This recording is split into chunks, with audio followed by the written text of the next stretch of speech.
Hey guys, and welcome to a new episode of Pokemon Go. In today's episode, I will teach you guys how to level up really fast in Pokemon Go. This is the most effective way I found you can level up without downloading any extra software or hacking the game. Now, one thing to keep in mind is as you level up, you will encounter higher level Pokemons, and the level of the Pokemon is based on a CP.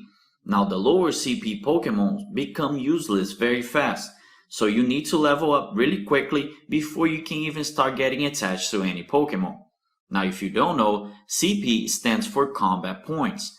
Combat Points, it's actually an average between the attack and the defense of your Pokemon.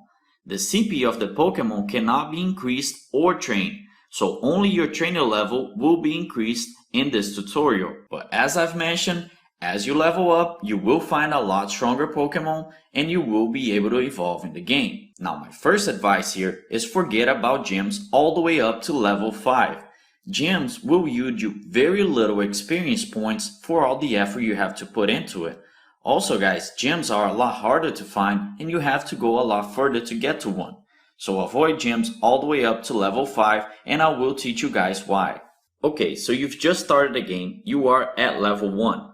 You will need to get around for this game, so you're actually gonna have to get out of your house. Now guys, the faster way you get around, the faster you will evolve in the game. Now, let's say you don't have any method of transportation, you're gonna have to walk. But if you can actually get a bike or a skateboard, it will make your journey a lot faster. Now let's start. Catching Pokemon will actually earn you 100 experience points. And you will start finding many weak Pokemons, as I've explained the CP. So guys, don't worry about this, and every new Pokemon you do find will yield you 500 experience points.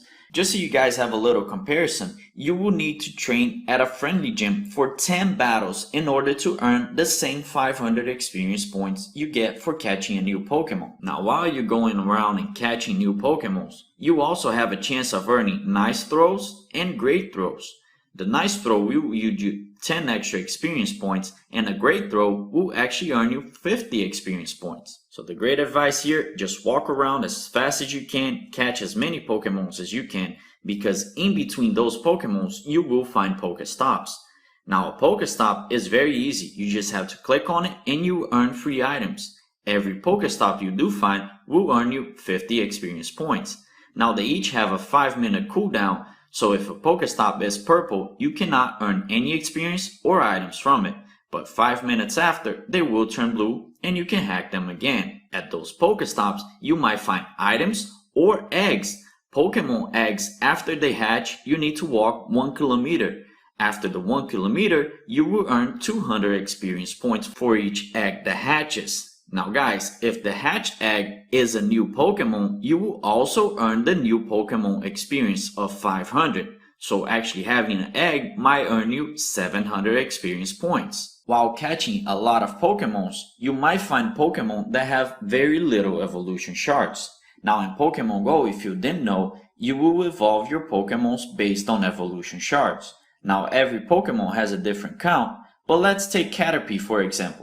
Caterpie only needs 4 evolution shards to evolve, so if you find 4 different Caterpies, you will be able to evolve into a Metapod.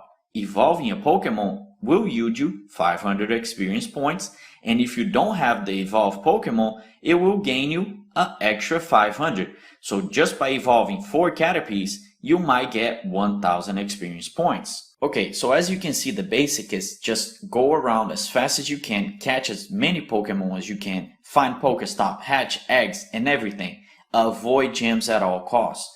Now let's say you've reached level 5 in Pokemon Go. You're gonna have many Pokemons already in your bag and now gyms are gonna start getting interesting. What you wanna do is, you wanna find a gym that has not been taken by any team. You will place your weakest Pokemon. So let's say you have a Caterpie or a Rattata of something of like 40 or lower CP. That's the Pokemon you want to use. Also guys, you do have to remember, if you don't remember from the actual Pokemon games, there are differences between weakness of types of Pokemon. So attacking a fire Pokemon with a water Pokemon will do double the damage. And that's very important because it will save the health of your Pokemon. So if you place a Caterpie you might want to use a fire Pokemon against it. So for now in this tutorial, I am assuming you guys haven't used any of your items. You've just gone around, caught new Pokemons, used Pokeballs, saved all your potions, all your items, all your revives. Now, let's go. You are battling against a Caterpie.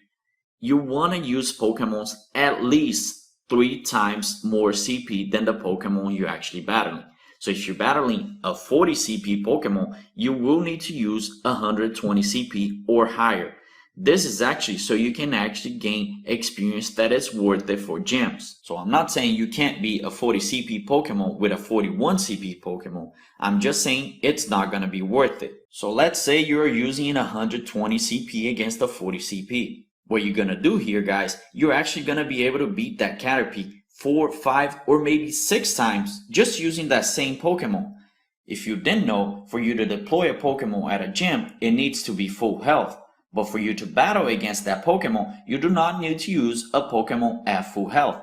So you can save that Pokemon, use it about 4, 5, or 6 times, gain a lot of experience, and then after that Pokemon dies, you just release it. Guys, please do not use Revive on weak Pokemons of around 100 CP. They are just not worth it. So what you're gonna do here, you're gonna actually let that Pokemon die. After it dies, you're gonna release it. This way, you're gonna keep the evolution shard and you're not gonna have to worry about that Pokemon anymore. Also, while you are battling at a friendly gym or a gym of your own against weak Pokemons, that gym is gonna get more prestige and it's gonna level up the gym even further. This way, a lot of your friends can also place their Pokemons at that gym and have a strong gym to hold against enemies. So as your prestige go up, it's gonna make it even harder for people to take over your gym. Now guys, for now, there's no actual good thing about having a gym other than the bragging rights, but you will be able to have a higher prestige gym. This way you'll be able to have more Pokemons defending it. Don't worry if the first Pokemon is weak, as long as the last Pokemon after you've done all your training is a strong one, you keep the gym pretty safe. One last thing about training at gyms, you may only choose one Pokemon to battle. So guys, if you're going against enemy gyms now, you may choose up to 6 Pokemons for the battle. Now yes, battling at enemy gyms earn you twice the experience. So if you actually defeat the enemy gym, you earn 100 experience points for each Pokemon you do defeat. Now many people are thinking, well, I'm just gonna partner with a friend, I'm gonna tell him to place the weakest Pokemon he has, and I'm just gonna beat that gym, I'm gonna earn twice as much experience.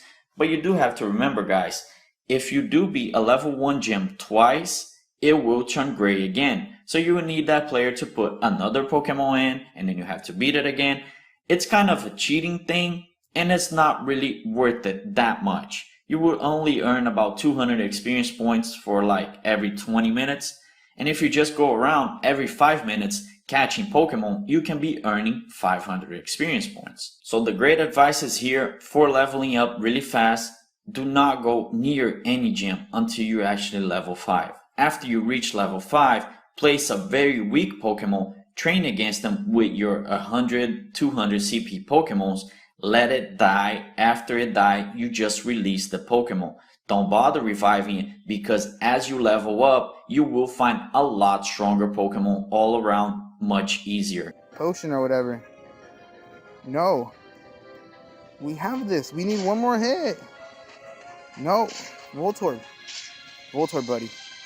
Yo, we just got absolutely wrecked.